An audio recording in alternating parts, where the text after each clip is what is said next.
My starting point when it comes to the consideration of any issue relating to free speech is my passionate belief that the second most precious thing in life is the right to express yourself freely. The most precious thing in life, I think, is food in your mouth, and the third most precious is a roof over your head. But a fixture for me in the number 2 slot is free expression, just below the need to sustain life itself. That is because I have enjoyed free expression in this country all my professional life and fully expect to continue to do so. Personally, I suspect highly unlikely to be arrested for whatever laws exist to contain free expression because of the undoubtedly privileged position that is afforded to those of a high public profile. So my concerns are less for myself and more for those more vulnerable because of their lower profile. Like the man arrested in Oxford for calling a police horse gay, or the teenager arrested for calling the Church of Scientology a cult, or the cafe owner arrested for displaying passages from the Bible on a TV screen. When I heard of some of these more ludicrous offences and charges, I remembered that I had been here before in a fictional context. I once did a show called Not the 9 O'Clock News some years ago, and we did a sketch where Griff Rhys-Jones played Constable Savage, a manifestly racist police officer to whom I, as his station commander, is giving a dressing down for arresting a black man on a whole string of ridiculous, trumped-up and ludicrous charges. The charges for which Constable Savage arrested Mr. Winston Kadogo of 55 Mercer Road were these: walking on the cracks in the pavement, walking in a loud shirt in a built-up area during the hours of darkness, and one of my favourites, walking around all over the place. He was also arrested for urinating in a public convenience and looking at me in a funny way. Who would have thought that we would end up with a law that would allow life to imitate art so exactly? I read somewhere a defender of the status quo claiming that the fact that the gay horse case was dropped after the arrested man refused to pay the fine, and that the Scientology case was also dropped at some point during the court process, was proof that the law was working well, ignoring the fact that the only reason these cases were dropped was because of the publicity that they had attracted.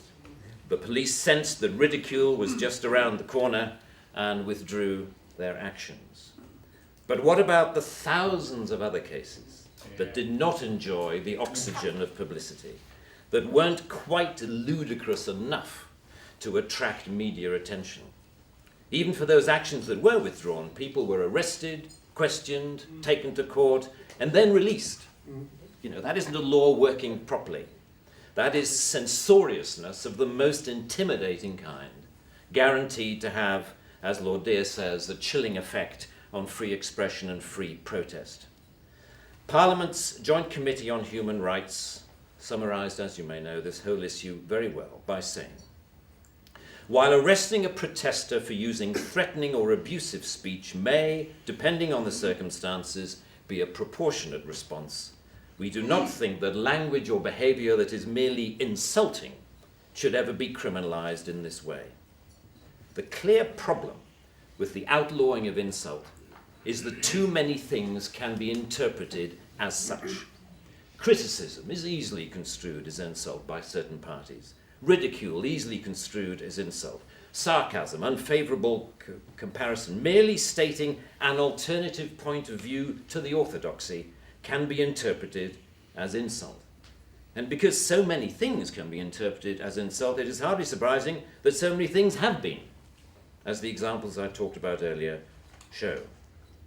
Although the law under discussion has been on the statute book for over 25 years, it is indicative of a culture that has taken hold of the programs of successive governments, that with the reasonable and well-intentioned ambition to contain obnoxious elements in society, has created a society of an extraordinarily authoritarian and controlling nature. It is what you might call the new intolerance, a new but intense desire to gag uncomfortable voices of dissent. I am not intolerant, say many people, say many softly spoken, highly educated, liberal-minded people. I'm only intolerant of intolerance. And people tend to nod sagely and say, oh yes, wise words, wise words. And yet if you think about this supposedly inarguable statement for longer than 5 seconds, you realize that all it is advocating is the replacement of one kind of intolerance with another, which to me doesn't represent any kind of progress at all. Underlying prejudices, injustices, or resentments are not addressed by arresting people. They are addressed by the issues being aired, argued, and dealt with, preferably outside the legal process. For me, the best way to increase society's resistance to insulting or offensive speech is to allow a lot more of it. As with childhood diseases, you can better resist those germs to which you have been exposed. We need to build our immunity to taking offense so that we can deal with the issues that perfectly justified criticism can raise. Our priority should be to deal with the message, not the messenger. As President Obama said in an address to the United Nations only a month or so ago, laudable efforts to restrict speech can become a tool to silence critics or oppress minorities. The strongest weapon against hateful speech is not repression, it is more speech. And that's the essence of my thesis, more speech.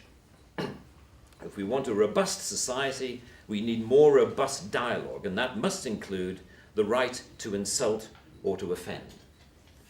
And even if, as Lord Dear says, the freedom to be inoffensive is no freedom at all. The repeal of this word in this clause will be only a small step, but it will, I hope, be a critical one in what should be a longer-term project to pause and slowly rewind a creeping culture of censoriousness. It is a small skirmish in the battle, in my opinion, to deal with what Sir Salman Rushdie refers to as the outrage industry.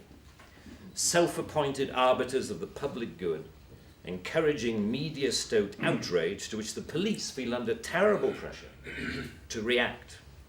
A newspaper rings up Scotland Yard. Someone has said something slightly insulting on Twitter about someone who we think a national treasure. What are you going to do about it? And the police panic and they scrabble around and then grasp the most inappropriate lifeline of all, Section 5 of the Public Order Act, that thing where you can arrest anybody for saying anything that might be construed by anyone else as insulting.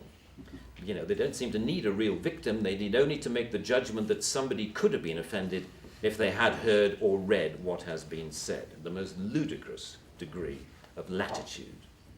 The storms that surround Twitter and Facebook comment have raised some fascinating issues about free speech, which we haven't really yet come to terms with.